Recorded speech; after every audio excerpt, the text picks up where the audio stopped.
Welcome to Money Music, where you will learn about the big value of your vinyl records. I'm John Marshall, also known as Mighty John, the record guy from MoneyMusic.com. With me, the man who personally knows the rock and roll stars, my friend and Maine's legendary lawyer, Derry Rundlett. Thank you for that introduction, and what a pleasure this show is. I enjoyed the first one so much, and I know I'm going to enjoy the second one. You too, folks. Go ahead. All right. Today we have 20 records worth $100 or more. Number one on our list is a Rolling Stones classic worth up to $18,000. A lot of history behind this record. So a lot of political history around this record. Political history. So it's not satisfaction. That's what I would have guessed. Well, that's right. Well, it all depends who you vote for. Well, all right. Now, today we have these 20 records worth $100 or more, and you be listening at the end because we are going to tell you again how you can get the values for over 2,000 Elvis and Beatles records absolutely free, no purchase necessary. Details will come up. All right, Derry. Yep, I'm ready. Give me a hit by Tom Jones. It's not unusual to be loved by anyone. I seem to remember. How about Delilah? How about She's a Lady? Go ahead. Well, let's go with It's Not Unusual. Okay. Value is for the album. Yep. If you have a copy, and it pictures just Tom Jones on the cover, up to $25. Nice man, by the way. But if it pictures Tom Jones with a band behind him on the cover, a band behind him, $100. Yep. Do you know that Judge Judy? I sure do. Once found Tom Jones guilty. Non-child support. Get out of here. Yeah, I thought you did. What? Judge What do Judy, you mean when she was a lawyer? When she was on the family court. On the family court. Yeah. Oh, my God. You know, I saw him in Vegas twice, and he puts on a fantastic show. Very, very good show. And he and Elvis were great friends. Yes. Oh, they liked each other. Right. Yeah. So, Not Unusual, the album with the band behind Tom Jones is what you want to look for. Current value up to $100. Number two on our list, The Tokens. The Lion Sleeps Tonight. I happen to know Jay Siegel, who does that voice. He's a friend of mine, was a friend of Bobby Rydell, who was a dear friend of mine. Also in The Tokens was Neil Sedaka. But, of course, that song went to litigation because the family of the original writer of that song. But Jay Siegel had to testify in that case. But anyway, The Lion Sleeps Tonight. Go ahead. Lion Sleeps Tonight. Now, the album, mono copy up to $50, stereo copy up to $125. What was the original title of The Lion Sleeps Tonight? Awimaweh. It's in the Zulu language. Yes, I thought it was Wimaweh. Mbubi. Mbubi. That was the name? Yes. Think of yourself. Mbubi. I won't forget that one. Yeah, I think that case was settled about a year ago. Yes, it was. So that call Jay and tell him he's getting 25% less than what he was getting. Well, you know, Jay was he was involved in the litigation because Disney was sued. It was Disney who was sued because, of course, the Lion King is all based on that song. Yeah. But believe it or not, Jay Siegel is yours and my age and can still do the high notes of that opening and still sounds great. And when he does it, the audience goes wacky because it's so good. Every kid from 3 to 103 knows The Lion Sleeps Tonight. Yes. You know? Yeah. Good song. Everly Brothers. I know you'll know the Everly Brothers. I do, and I became very dear friends with Don Everly's son, Eden Everly, who is the lead guitarist for Frankie Avalon. And Eden sounds like his dad. If you hear him talk or hear him sing, he sounds just like Don Everly, who passed away a couple of years ago, and Phil quite a few years before that. And they had, by the way, they're in this book that I have a long, long time ago, major rock and roll concerts, and the Everly Brothers came to Maine a number of times. Yes, I saw them in Old Orchard Beach. That's exactly what I was going to say. And they put on, even out, they split up for 10 years, but when they got back together, they still put on an incredible show in their harmony. And of course, many people don't know that they really were not fans of each other. They did not like. They broke up for 10 years, and they were not real friends off stage. Big hit for the Everly Brothers. Wake Up, Little Susie. Banned in Boston. Banned in Boston. Yep. Why was it banned in Boston? Because being together all night. They didn't like that one. This could be on Sesame Street now, but back then it was That's all by banned in Boston. It could be the theme song of Sesame Street. Wake Up Little Susie, that 45 with its picture sleeve up to $150. The Motown records are extremely collectible. Look for the Supremes. You Can't Hurry Love. You just have to what a wait. great song that was. Can't Hurry Love. We'll talk about the Supremes in future shows, but this particular hit, number one hit with the Supremes, with picture sleeve up to $125. Big hit for the Beach Boys, even though the lead singer was not a Beach Boy. Ba ba ba ba ba. That would be my friend Dean Torrance. Yes, who I am quite close to. Dean and I both went to the same station at the same fort in California, Fort Ord. He is a wonderful man. We're in correspondence with each other, and that's right. He is the voice in that song, Barbara Ann, doing the Barbara Ann part.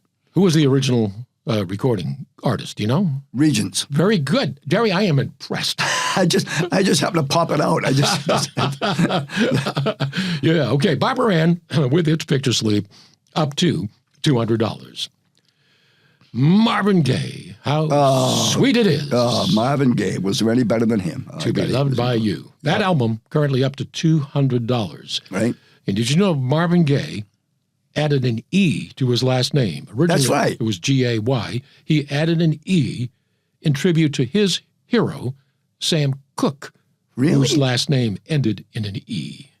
Oh, that's right. Sam Cooke, when you see his name on there, it's not C-O-K. Yeah. Oh, that's a piece of trivia I bet you people didn't know. So Marvin Gaye, super artist. We got more records by him coming up in future episodes, but look for How Sweet It Is, the album. It's on Tamla Records, which is How a division. Sweet It Is to Be Loved by You. What a great song. $200.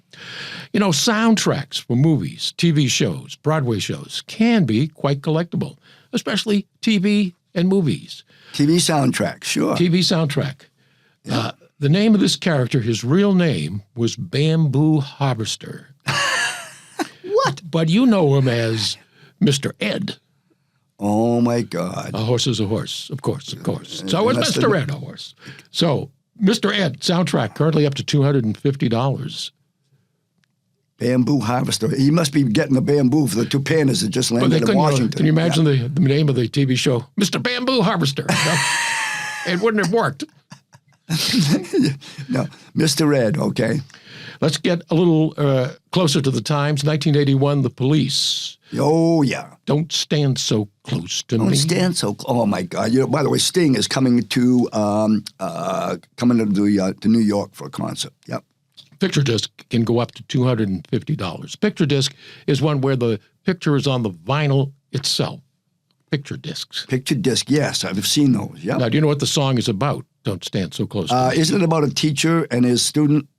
Yes. Okay, and it's about the forbidden love of between a teacher and a student. And actually, some of the lyrics from the song are taken from Lolita, which is a famous book about.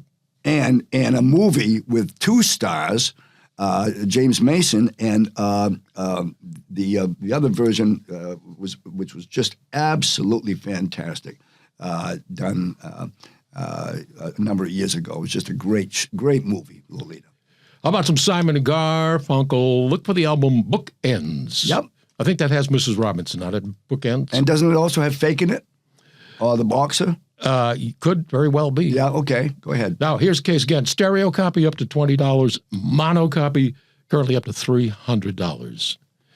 And did you know that Simon and Garfunkel had their first hit in 1957 when they were known as Tom and Jerry? Yes. And they sang Hey Little Schoolgirl on American Bandstand with Dick Clark. No, well, of course, they didn't sing it on Bandstand because they never sang on Bandstand. They lip-synced it on Bandstand. Yeah, okay, there you go, lip-sync. But you don't imagine Simon and Garfunkel on Bandstand. No, you don't. No, that would not be something. And by the way, the name of the actor of the latest Lolita movie was Jeremy Irons, who plays an incredible role in that modern-day version of Lolita. Really good. Now, I know these guys are one of your favorites of all time. Okay. The Osmond Brothers. Well, actually, I saw Donnie and Marie in Vegas in 2019 when I was out there with Frankie Avalon and went to that show. And I'll tell you, it was a big, wonderful show and was considered one of the best acts in Vegas, Donnie Osmond and his sister.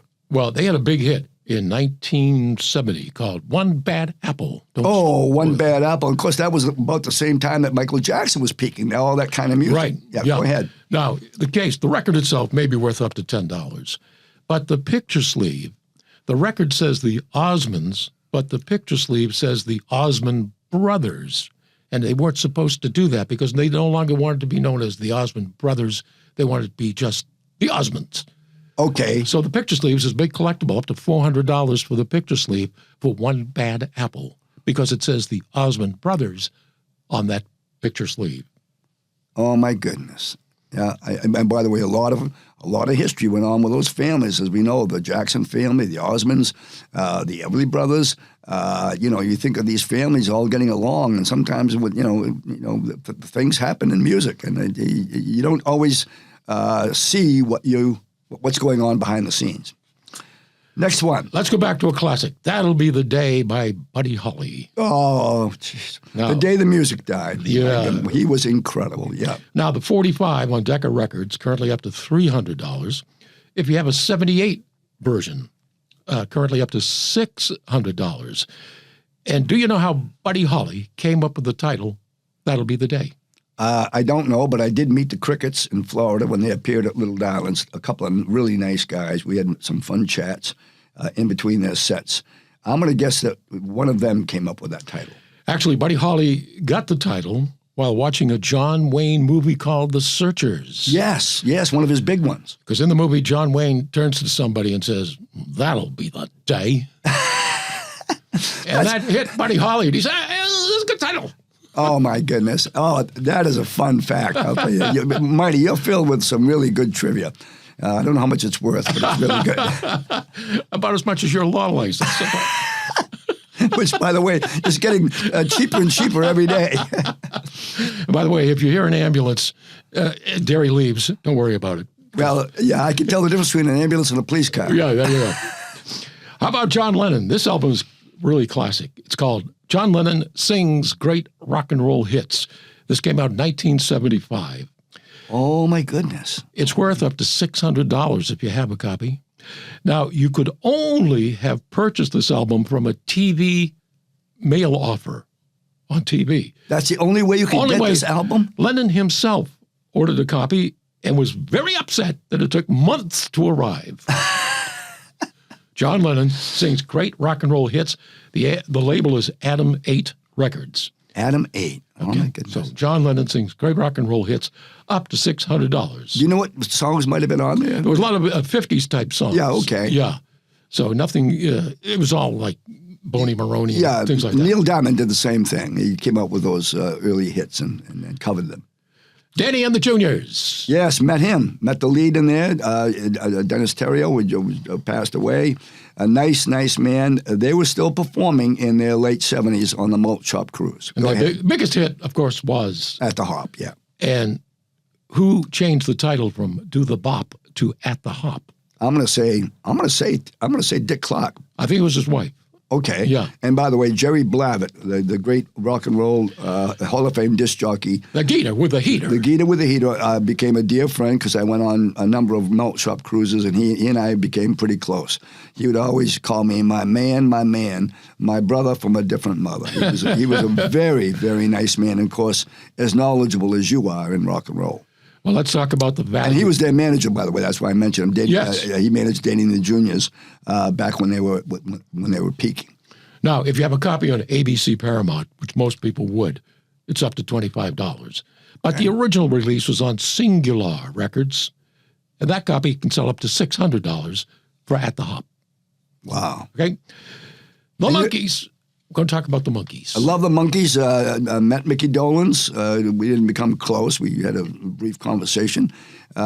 People make fun of them, but they had the best writers in the business, Neil Diamond, Carole King, and that's why their songs were such hits. And by the way, later on, they could play the instruments, and Mickey Dolenz on the drums. And no, the Monkees were a legitimate group and deserve to be recognized. Go ahead. The Birds, the Bees, and the Monkees is Yes. the name of the album. Yep. If you have a stereo copy, $25.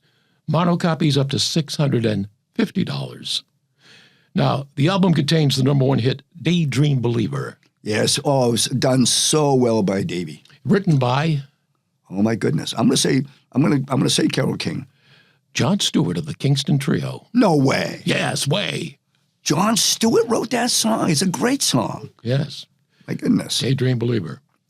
What was the last song sung at Woodstock? Oh boy. The last song. I'm going to go Arlo Guthrie just as a wild guess. Alice's Restaurant. Jimi Hendrix. I almost said. I swear, I almost said America. Right? I mean, you got the stars. I mean, what was the song? Hey Joe. Oh, okay. Hey Joe. I didn't know that. With its picture sleeve up to $800. Now, Hey Joe is about a man on the run after shooting his girlfriend. What? Yes, he could use you. That was the last song. Tough to dance to, though.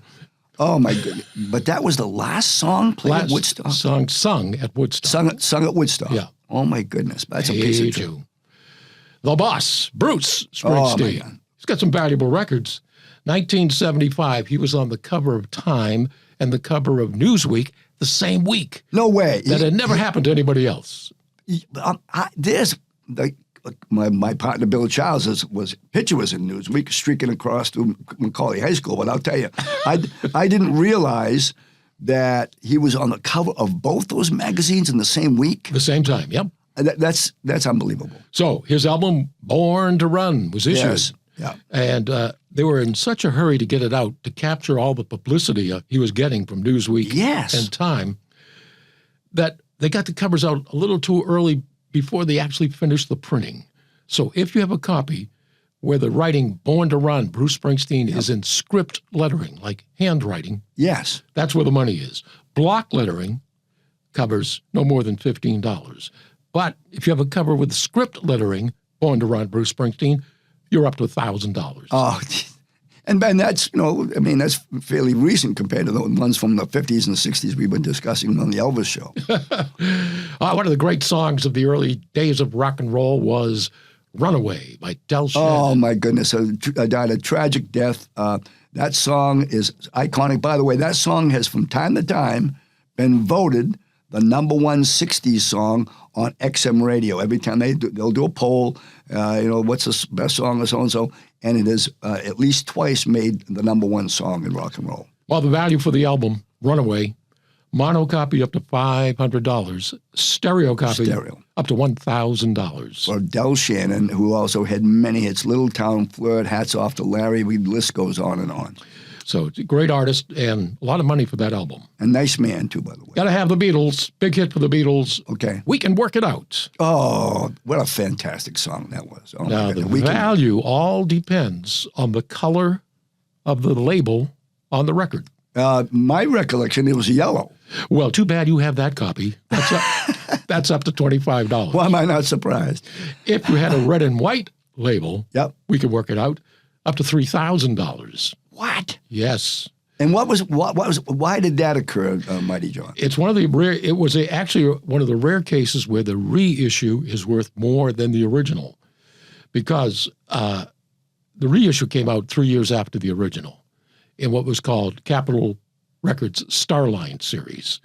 By that time, everybody that was going to buy We Can Work It Out had already bought it, so not that many reissues were purchased. Oh my goodness! Right, it already peaked, and so yeah. Now, okay. Paul McCartney wrote that song for his girlfriend, Jane Asher. Yes, and I know Peter Asher. I'm friends with Peter Asher, a wonderful, wonderful man. And he said, of course, ahead of the Beatles channel and wrote the book Beatles A to Z. But anyway, that's right. Paul McCartney almost married her, a very pretty girl that became an actress. Go ahead. Well, she dumped him on a live TV show in Britain. I did not know that part. He was watching at the time. Get out of here. And wrote the song, Come on, we can work it out. You know something? The next time I see Peter, and I hope to do that within the next couple of years, I'm going to ask him about that. By the way, he and Paul became very close because they literally slept in the same room and hung out together. And, of course, the song World Without Love was written for Peter and Gordon by Paul McCartney. Right. How about Ike and Tina Turner? Oh, boy, there's a story. Boy. Oh, my goodness. By the way, I refer to my friend Brenda Lee as the queen of rock and roll, but I'll tell you, I get outvoted by a lot of people who say it's Tina Turner. I could vote for that. Yeah, no, she was incredible. Let's face it. I mean, the way she moved and danced and sung, I mean, she's just an incredible person. Very nice. Big hit for Ike and Tina. River Deep, Mountain High. Yes, yeah. Also covered by the Grassroots, correct? Yes, a lot of people. Yeah. Now, again, the value depends on what record label you have it on. Okay. Do you have a copy? I do not. Well, if you did, I'm sure it would be on A&M Records because there it's only worth up to $15. That would be my luck. Okay. But if you had a copy on Phil Spector's record label, Phillies Records, Yep. River Deep, Mountain High, the album up to $10,000. Get out of here. Yes. Oh, my goodness. What happened was FM radio was just coming into its own. Right. And Phil wanted to debut this album on the upcoming FM radios. Right. But FM said to Phil, this is in mono. The whole idea of FM is stereo. Yes. He hated mono. I mean, he hated stereo. Oh, he did? The wall of sound, it's all mono. That's right. The famous wall of sound. That I didn't know. I thought they were hand in hand with each other. The wall of sound and stereo came in together. No, wall of sound. And he got so upset that he just discarded the record for years. And then later they put it out on A&M Records where it sold 1 million copies. Oh, my goodness. So look for it on Phillies Records, River Deep, Mountain High, up to $10,000. And now we get to the number one most valuable record on today's countdown. Rolling Stones, 1968. Okay, I'm gonna go. I'm gonna take a wild guess here. We know it's not satisfactory. I'm gonna say time is on my side. I think that was 64. Okay, well there you go. Okay, I lost on that one. Sorry, Alex. Gary, time is not on either of our sides. That's true. It used to be. Yeah. So, Street Fighting Man. Street Fighting Man? By the Rolling Stones. The record is worth up to $10. The picture sleeve is worth up to $18,000. What happened? 1968, Democratic Convention in Chicago. Yes. Riots in the street. Right. Mayor Daley asked local radio stations, don't play that Street Fighting Man song. And of course, what they do? It's going to cause more riots. Yeah. The song was not meant about those riots at all, but became identified with them. I see. And the picture sleeve shows the cops and protesters fighting together. So far, only 12 have been found. Don't know how many are out there. So the picture, it shows actual picture of police fighting with the rioters in Chicago. No pictures of the Stones on the sleeve at all. No pictures of the Stones? No. So if you find that picture sleeve, you can Google it. You can see it online. Up to $18,000. The most valuable picture sleeve out there. And we said earlier, picture sleeves by themselves are always worth more than the actual record. But this is the big example, $18,000.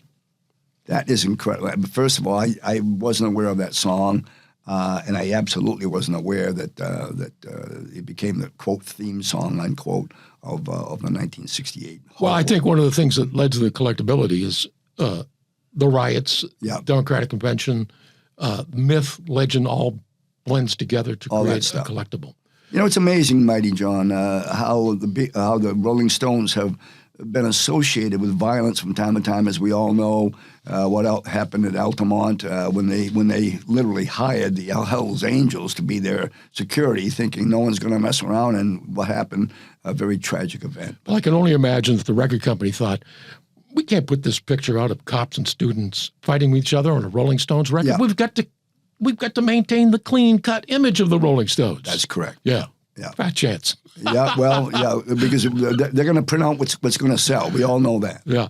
So that's a big one to look for. We thank you for listening. Now, remember, you can find the values for all your records at moneymusic.com.